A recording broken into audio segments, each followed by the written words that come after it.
Hello viewers, welcome on board and to yet another video podcast. I hope you're all doing well. So today on the podcast, guys, I thought I'd speak to you a little bit about what pilots do before they even step on the plane, or do they just get to the aircraft, get in the cockpit and hope for the best? Well, let's find out. Stay tuned.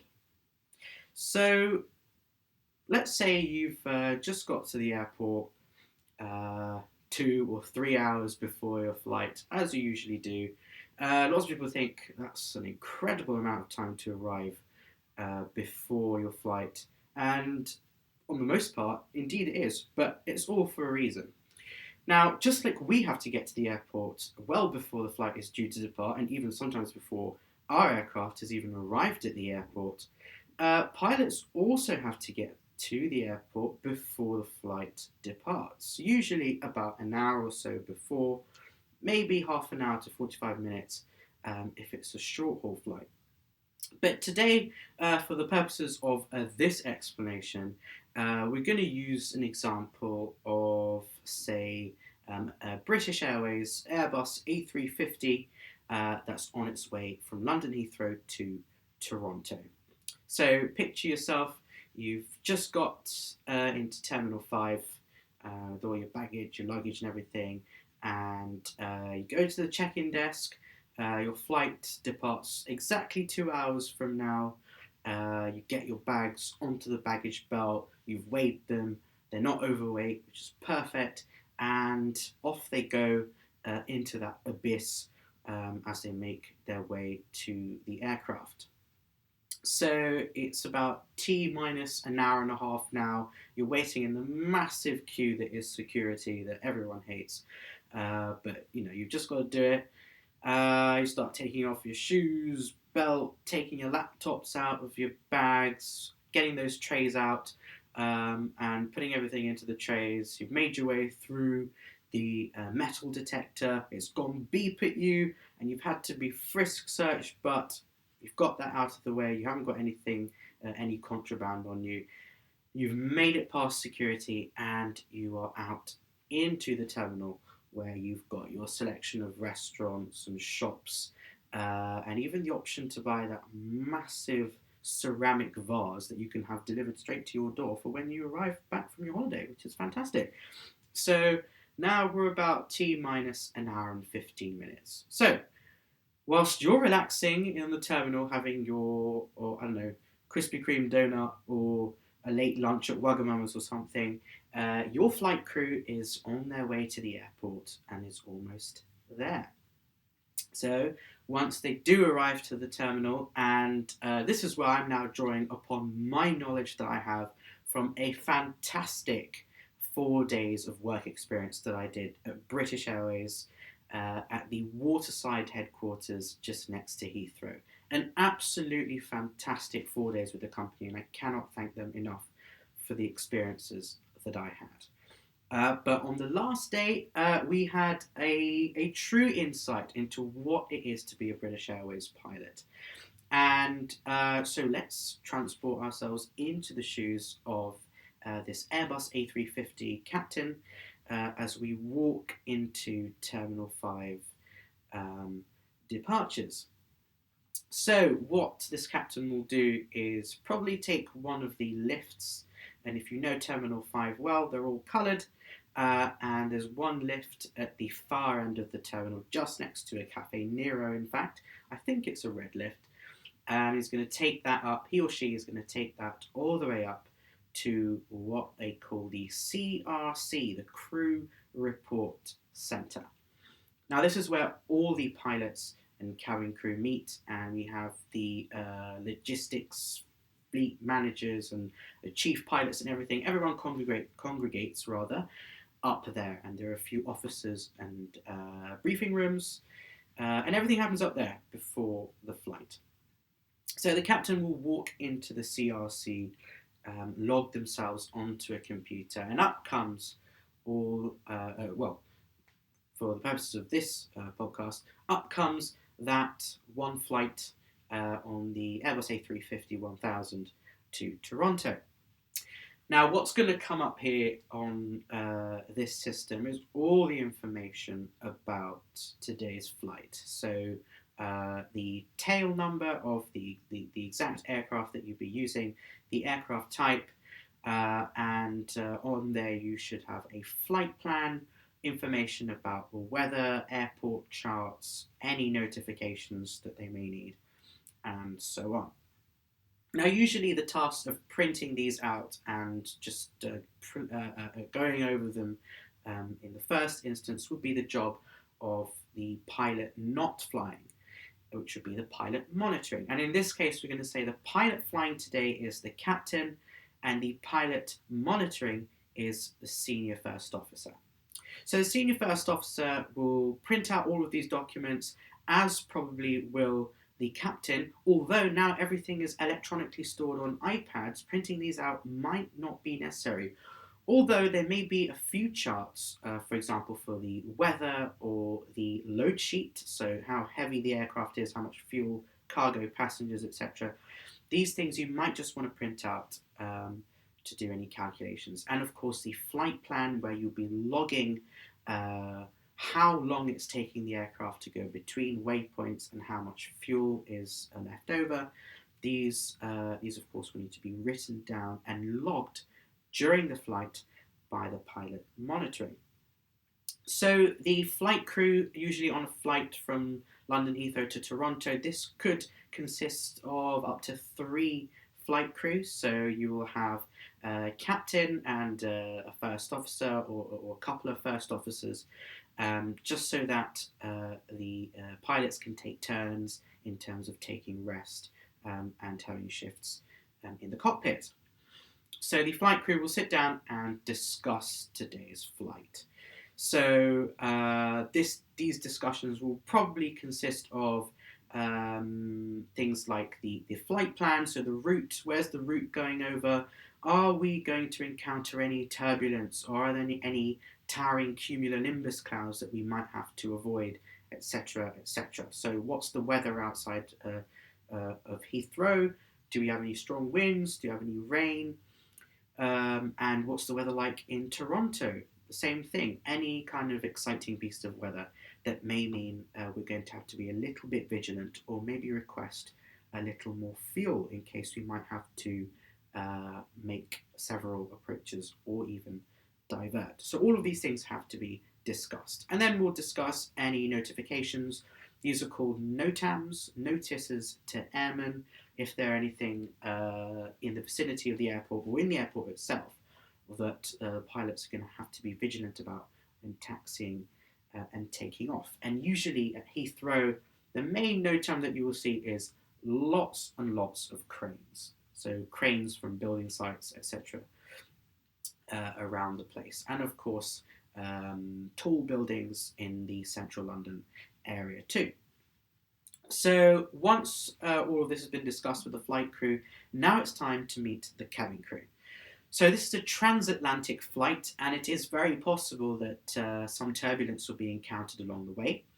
And let's say around 4 hours into the flight to Toronto, it is expected that we are going to face some light turbulence.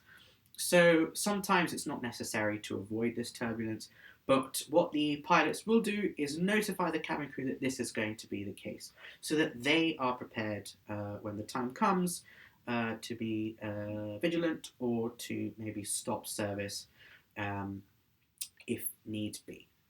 So discussions like this will happen between the flight crew and the cabin crew, such as what's the flight duration for today, what's the weather going to be like, is there anything that we need to consider, have we got any precious cargo on board, or whatever, anything that the flight crew feel that the cabin crew it's important to advise them about. And pretty much that's it for the CRC, and that's everything that needs to be done at the crew report centre. Any last minute changes or discussions will be made at the crew report centre. Now, once that's all done, it's time to go out to the aircraft. So the pilots will be setting themselves up in the aircraft well before any passengers are allowed to board. And so, what are they doing? Well, no, they're not just sitting around and having a cup of coffee and having a chat. There's a lot of setting up to be done. And there's jobs for the pilot flying, and there's jobs for the pilot monitoring. Now, let's start with what the pilot monitoring does. Now, the pilot monitoring has the crucial job of inputting all of the flight data for the flight today into the computers.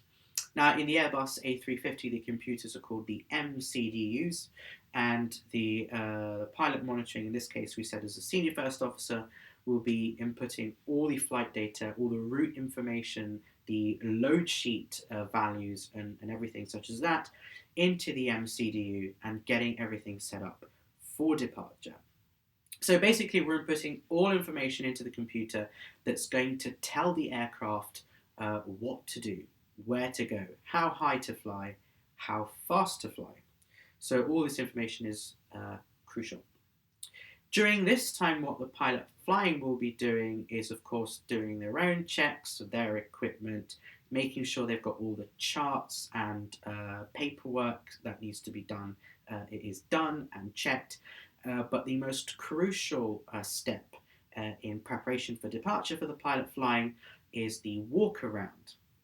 So this is where the high-vis vest gets slipped on and the pilot flying will make his or her way down the steps of the jetway and do their walk around for the Airbus A350-1000. And now this is quite a large aircraft, so it may take some time. Not too much time, maybe just a few minutes, maybe 6 or 7 minutes or so to be done properly. And here what we're checking for is any damage or so that may have been done to the aircraft, to vital parts of the aircraft, such as the engine cowlings, for example, the landing gear, the brakes, that may have been caused rather by the previous flight. If any damage has been encountered, this must be reported. And if the pilot flying does feel that this damage is going to endanger the flight, then a technician or engineer must be called out to rectify it. If it can be rectified there and then, there may be a small delay, but the problem will be fixed and off we go. If not, then it's time to find a different aircraft. But usually that doesn't really happen. So walk around done, everything is all fine, no damage to any of the vital parts of the aircraft. And now it's back into the cockpit to review flight instruments and data that's been inputted by the pilot monitoring. And the last thing to do now is the takeoff briefing. Takeoff briefing is crucial here. So we've got to get our charts out for the airport and discuss what departure we'll be using for today. So in terms of the departure, we're thinking about what runway are we using. So for the purposes of today, let's say we're departing off runway 27 left at Heathrow. And what the pilots will be using, and is usually assigned by the flight plan, which has already been dealt with before they've even got to the aircraft, they'll be assigned what's called an SID, a Standard Instrument Departure. Now, this is a departure pattern from almost every airport that is used to keep aircraft departing in a structured fashion and, if need be, avoiding certain areas in the vicinity, such as populated areas, for example.